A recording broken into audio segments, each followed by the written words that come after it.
Halo semuanya, balik lagi sama gue, Luis di Krengetek ID. Jadi seperti yang sudah bisa kalian tebak, di belakang gue sudah ada beberapa komponen PC yang dimana di video kali ini gue akan rakit sebuah sistem Mini ITX. Dan seperti biasa, rakitan kali ini itu berguna buat referensi kalian kalau misalnya kalian mau build sistem Mini ITX itu kurang lebih kayak gimana.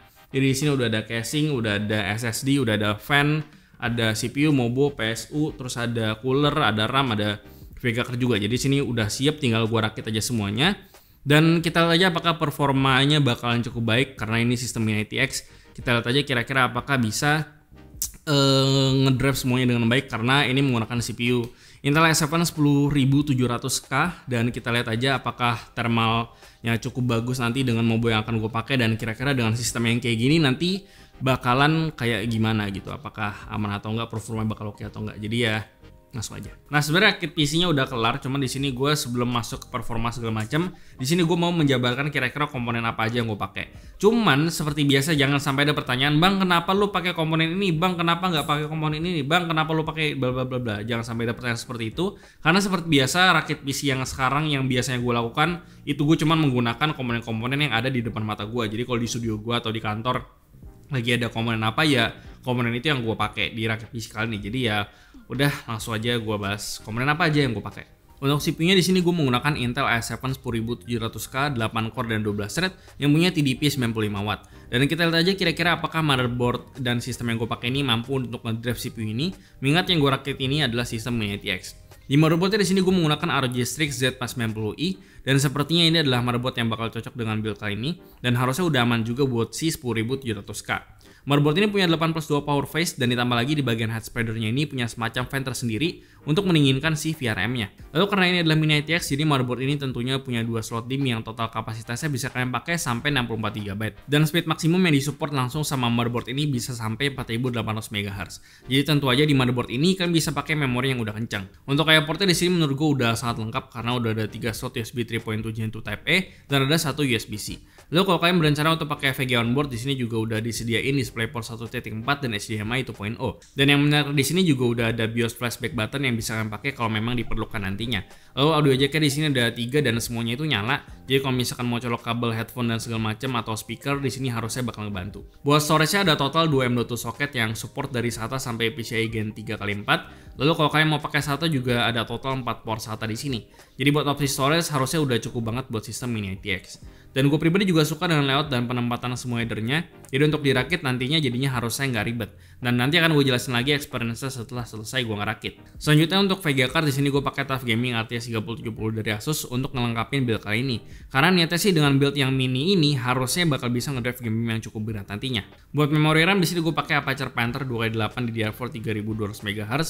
Gue pakai memori ini karena dia itu low profile, jadi untuk build ITX yang harus ada space, dan nantinya gue akan pakai air cooler juga. Jadi RAM yang ceper bakal lebih baik supaya lebih aman juga nanti buat compatibility dengan coolernya. Di sistem ini gue pakai satu SSD SATA 2,5 inch yaitu TIMI X2 yang versi 1 TB yang harganya oke, dan sejauh ini gue pakai semua dari tim, nggak pernah ada problem apapun. Lalu buat coolernya di sini gue menggunakan Noctua NH14S. Alasannya ya karena ini adalah Noctua dan desain dari heatsink dan fan-nya itu nanti bakal menghadap ke side panel dan bakal cocok buat build gue kali ini. PSU-nya di sini gue menggunakan FSP Dagger 650 watt 80+ Gold.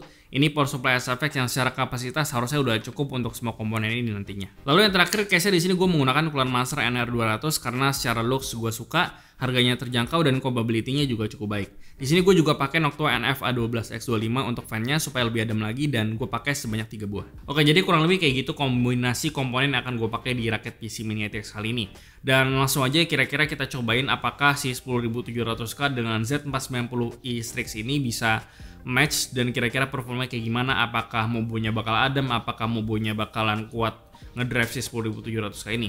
Jadi langsung aja gue bahas, tapi sebelum gue masuk ke pembahasannya gue mau ngasih tunjuk ke kalian dulu kira-kira rakit PC atau proses buildnya seperti apa, karena gue sempat ngambil beauty shotnya. Dan langsung aja kurang lebih seperti ini.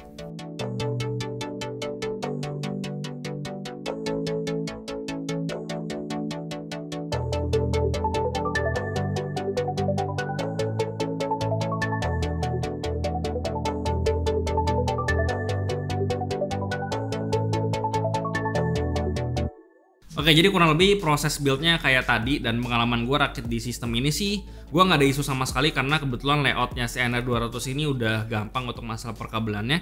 Lalu untuk layout header dari si Z490i Strix ini juga udah cukup oke posisinya, gak ada kabel yang nyebrang-nyebrang dan segala macem.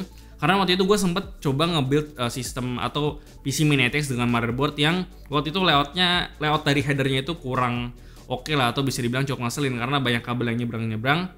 Cuman kebetulan si Z490i Strix ini nggak kayak gitu. Dan karena motherboard yang gue pakai ini adalah motherboard Mini ATX, jadi fan headernya itu total cuma ada 3. Dan kalau nggak salah satu headernya itu adalah IO pump, dan karena gue pakai HSF atau bisa dibilang fan-nya cukup banyak, jadi untuk yang di bagian bawah itu gue pakai splitter supaya ngaturnya itu bisa lebih gampang. Lalu di sini seperti biasa gue nyalain XMP, dan tentu aja karena motherboard ini support sampai ke 4800 MHz, sementara si Aperture Panther yang gue pakai ini cuma 3200, jadi dia bisa auto langsung ke XMP tanpa masalah sama sekali. Untuk masalah temperatur, motherboard ini secara overall udah aman banget karena untuk temperatur CPU dan VRAM-nya itu udah aman juga. Yang salah satu faktornya adalah karena di sini gue menggunakan C14S yang secara desain ngambil udara dari samping side panel, yang dibantu juga dengan fan casing yang gue taruh di side panel. Jadi ya tentu aja bisa adem kayak gini. Jadi buat kalian yang berencana untuk build dengan Intel 10 Gen dan motherboard seperti ini, mungkin kalian bisa cobain konfigurasi gue. Oh ya, di sini kebetulan gue nggak jadi pakai si TUF Gaming RTX 3070 karena kebetulan si TUF Gaming RTX 3070 ini slotnya lebih dari 2 slot. Dan kebetulan karena gue pakai dual fan di bawah, jadi VGA card ini nggak muat. Dan jadinya di sini gue pakai RTX 3080 Founders Edition punyanya si Sony dari TLM. Jadi ya untuk VGA cardnya gue jadinya pakai itu karena lebih slim dan bisa muat. Dan gue jadinya bisa tetap pakai dual fan yang ada di bawah supaya lebih adem. Dan setelah gue coba sih temperaturnya juga bagus, dia cuma sekitar 70-an derajat waktu gue pakai main game. Nah, karena ini adalah video build atau video rakit PC, jadi untuk performa gaming, benchmark segala macam mungkin nggak akan banyak. Cuman di sini gue kan tetap ngasih tahu kalian kira-kira performa gaming dari si PC yang gue build ini kayak gimana. Di sini kebetulan gue cuman cobain Cyberpunk aja karena kebetulan memang game ini cukup berat untuk sekarang. Di sini gue cobainnya di resolusi 1440p dengan ray tracing on dan DLSS on, dan sesuai ekspektasi bahwa frame rate-nya tentu udah sangat aman banget di sini. Jadi dengan sistem kayak gini tentu aja bakal cocok harusnya buat game apapun di resolusi 1440p atau bahkan udah di kategori sweet spot juga. Oke, jadi kurang lebih sih seperti tadi rakit PC ATX di video kali ini, dan kesimpulannya sih semoga video ini bisa menjadi referensi buat kalian yang mungkin berencana untuk build sistem Mini ATX dengan kombinasi 10700K dengan Z490i Strix di build gua kali ini. Dan untuk masalah VGA card sebenarnya kalian bisa pakai yang tebel kayak si TUF Gaming RTX 3070 tadi. Cuman dengan konsekuensi kalian harus melepas fan yang ada di bawah. Cuman itu balik lagi ke preferensi kalian kayak gimana dan kira-kira prioritas kalian itu seperti apa. Dan untuk masalah performa kalian udah bisa lihat kalau misalkan PC yang gue rakit ini tentu aja sudah bisa main game yang resolusinya 1440p kayak si Cyberpunk dengan setting yang high juga. Jadi untuk game-game yang lain harusnya udah sangat aman banget. Dan dengan sistem Mini ATX seperti ini sih gue cukup impress karena performanya bisa sangat baik banget.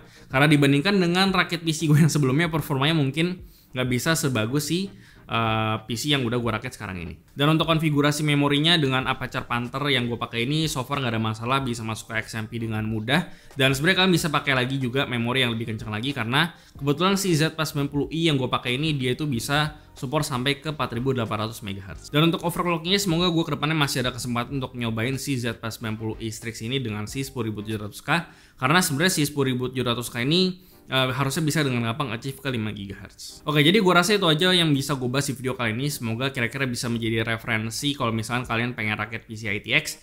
Dan kayaknya sih si rakit PC build yang gue bikin ini kayaknya bisa dijadiin seri karena gue kemarin itu sempet sering bikin video Mini ATX, kurang lebih ada mungkin 3-4 kali gitu. Jadi mungkin kalau misalkan bisa nanti akan gue jadiin seri juga karena pembahasan PC Mini ATX ini cukup menarik. Oke, jadi seperti biasa kasih gimana pendapat kalian di kolom komentar di bawah. Like dan share jika bermanfaat, lalu follow semua sosial media kami di Facebook dan juga Instagram. Lalu join komunitas kami juga di Discord dan juga lain open chat, semua linknya ada di deskripsi. Yang terakhir jangan lupa untuk subscribe, tulis dari Krenget TKD. Sampai jumpa di video berikutnya.